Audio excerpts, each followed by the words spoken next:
Hello YouTube. Today I have a special treat for you. That's right, we're doing 5 micro builds, right? So this current build on screen is the Celebrant Cleaver, right? And the Celebrant Sickle and the Rib Rake, right?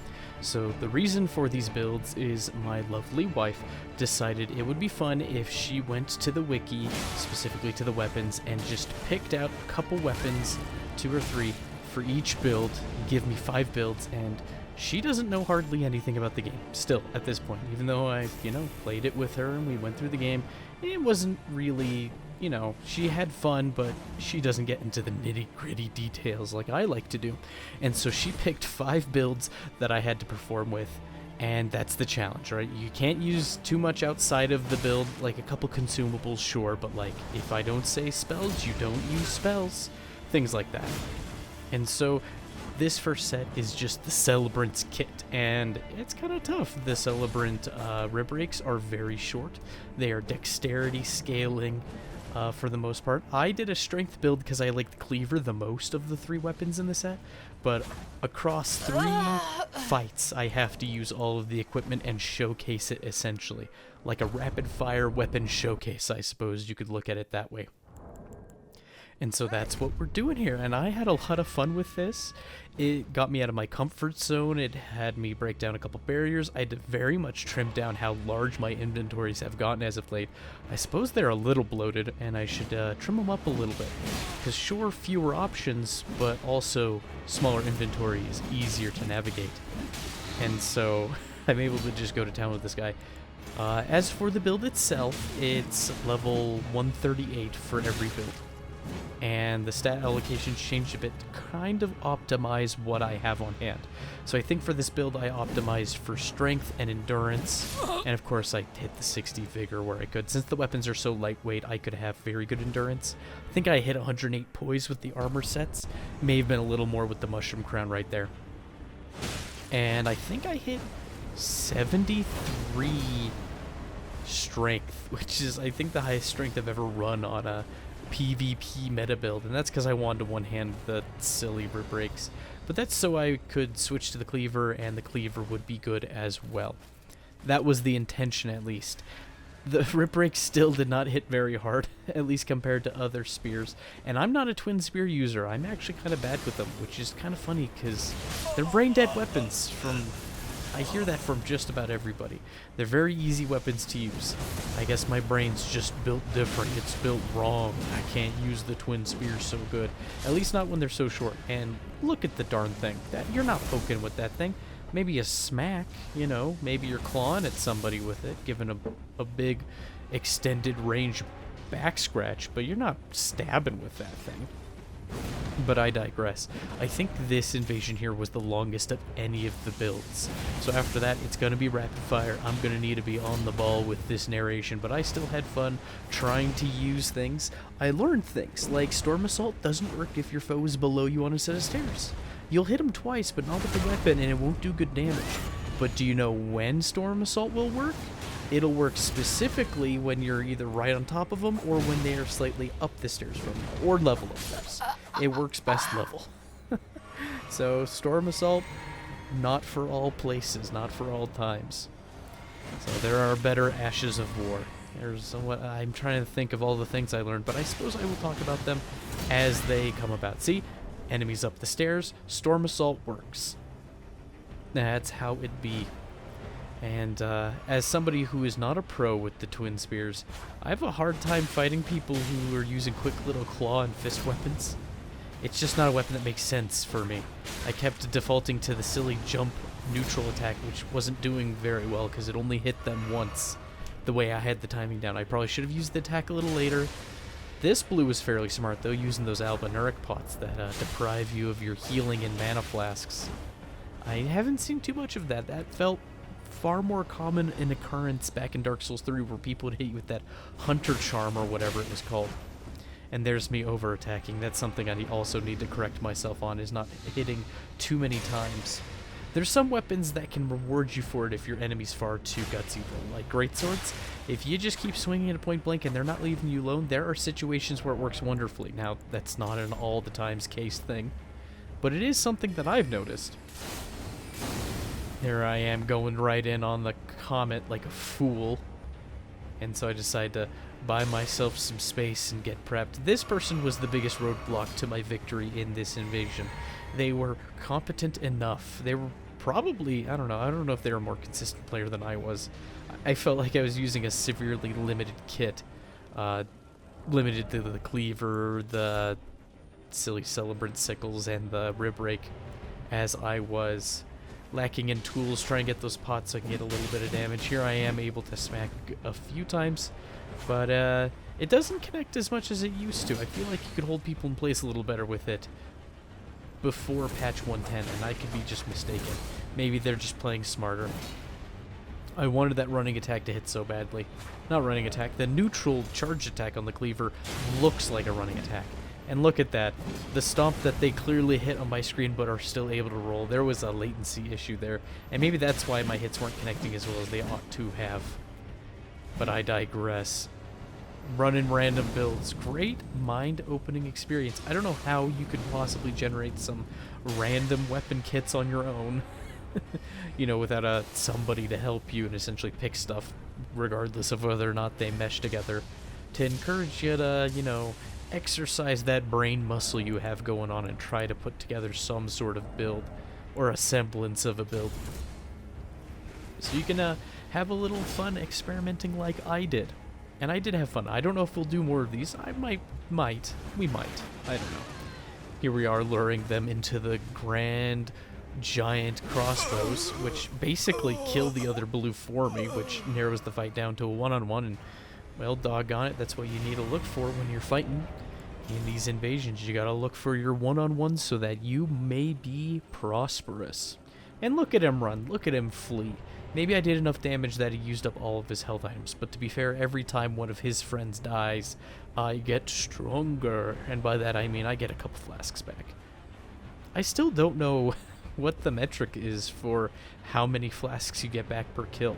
I feel like it's a fraction or a percentage, and so if you have mostly health flasks, you'll get more health flasks back. If you have it divvied, then you get, I don't know if it's fewer, but they certainly seem mixed. So I swear sometimes I've gotten 2 red flasks and a blue. Sometimes I feel like it's a 1-to-1. I haven't noticed any consistency with it. I feel kind of dumb, but unfortunately the host gave up on us. But it was a long fight and hard to win with the kit given me. But that's okay. This second build, this is the one I had a lot of fun with. I was smiling like a dork during it.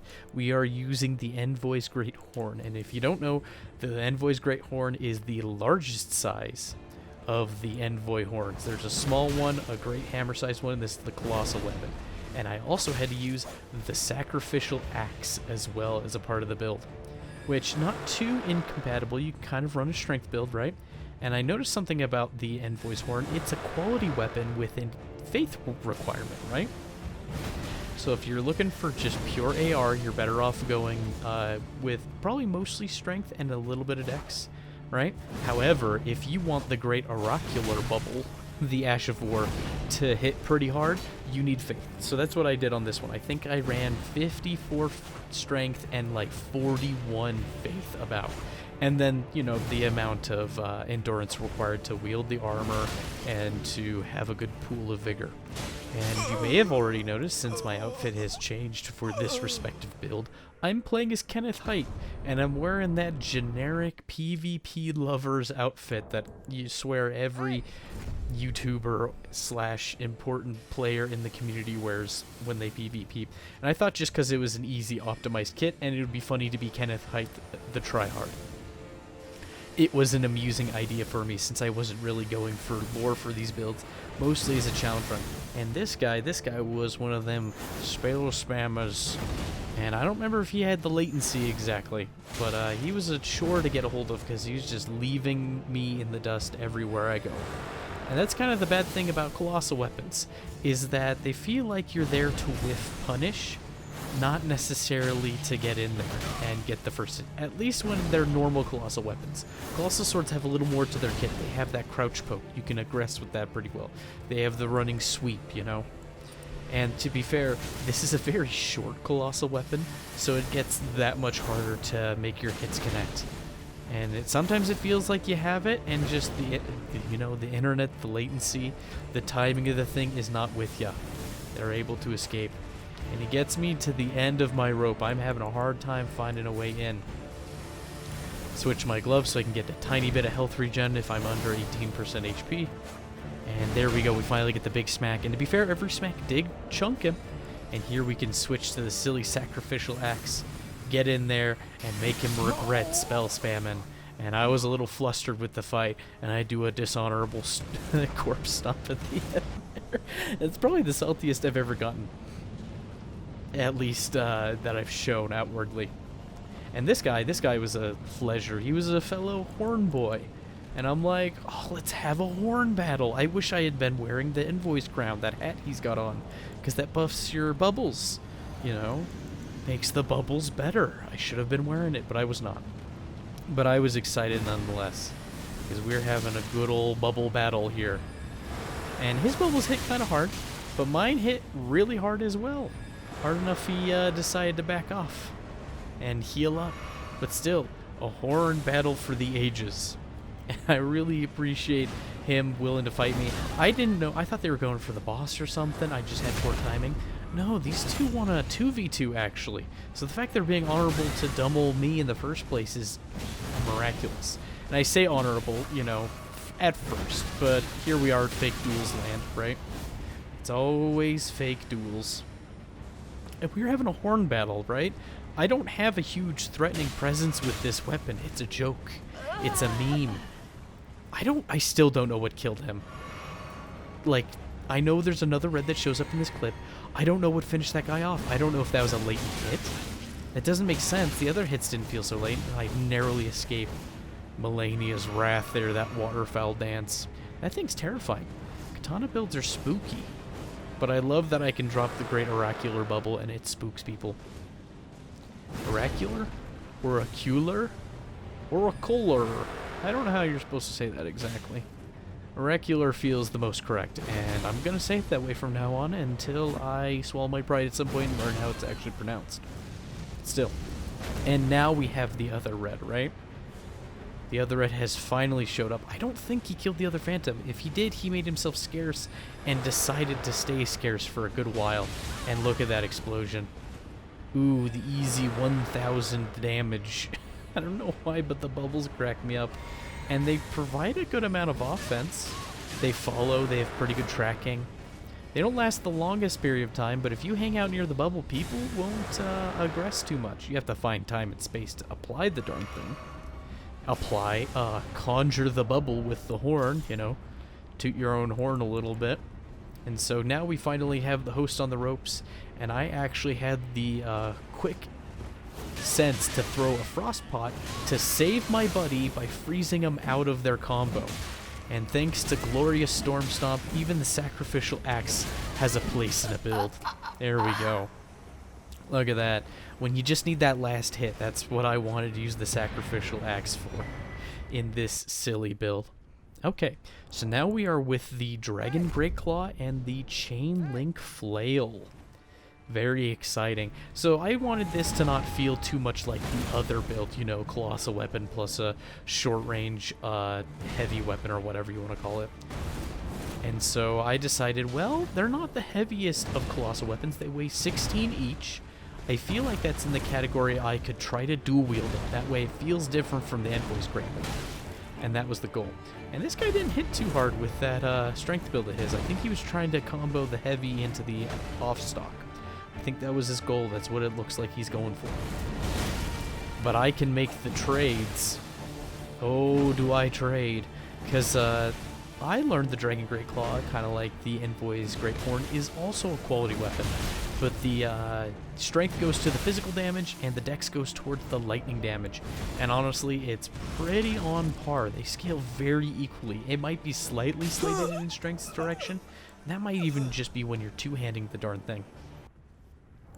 But if you want great damage, you kind of need a mix of both.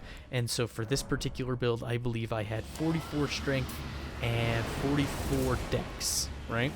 And so that way, you know, when I two-hand, I get a lot of my strength output there, but I still have good lightning damage. So kind of split the damage down the middle. it felt like a safe choice. I played around with the numbers a bit.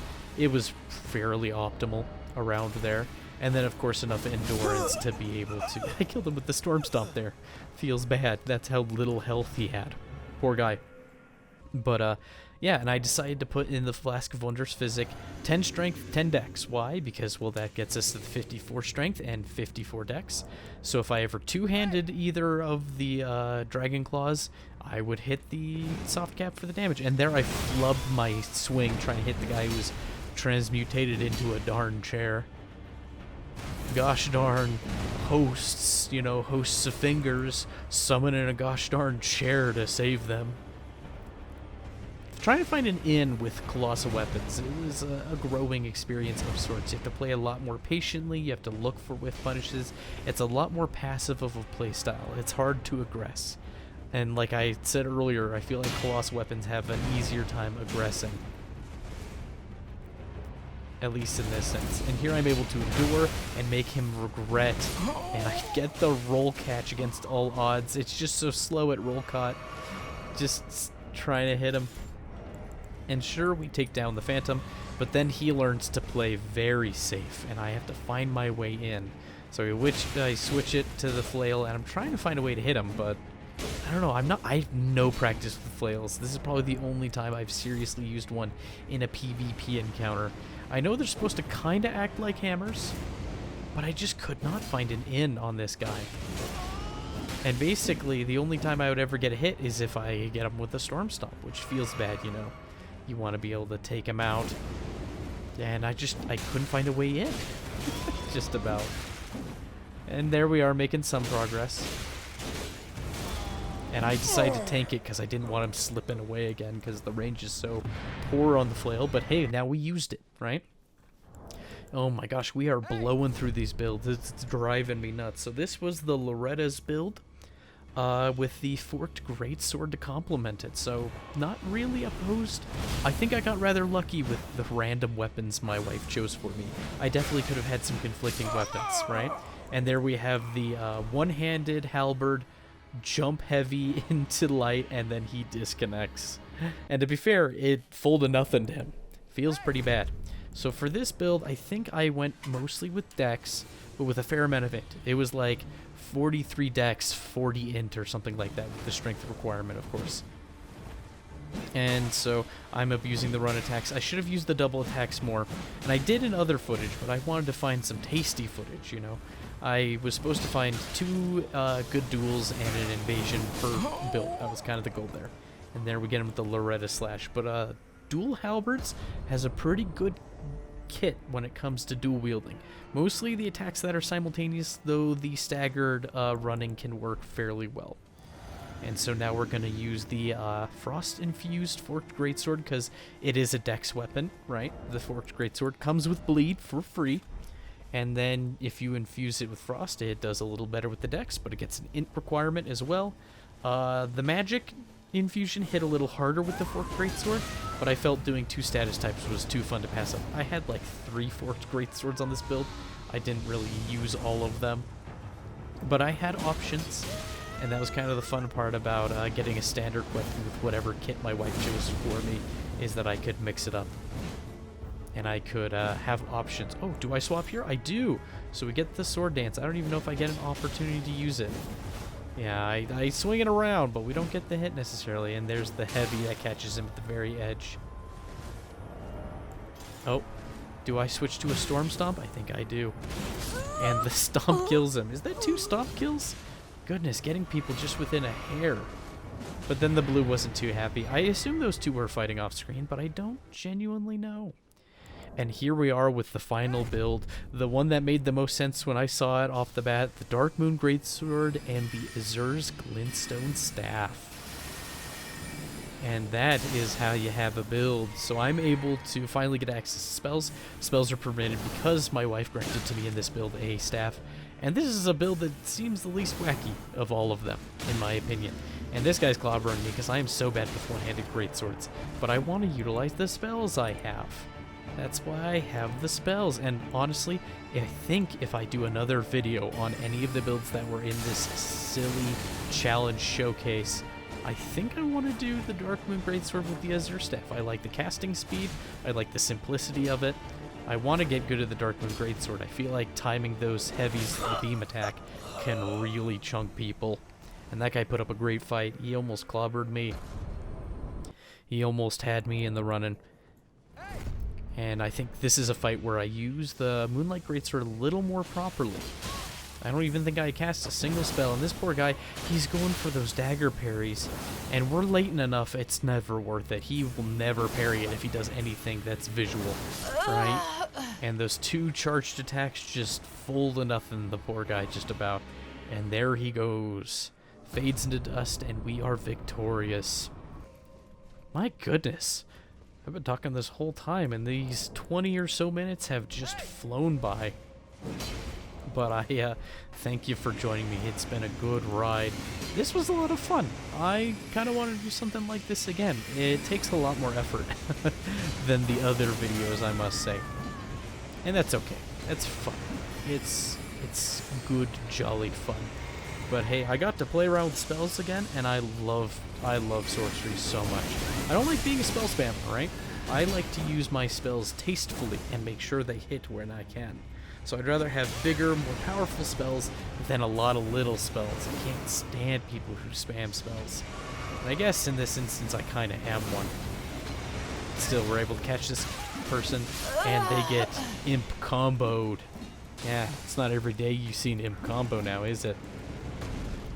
And that guy's poor little lava blasted disappears.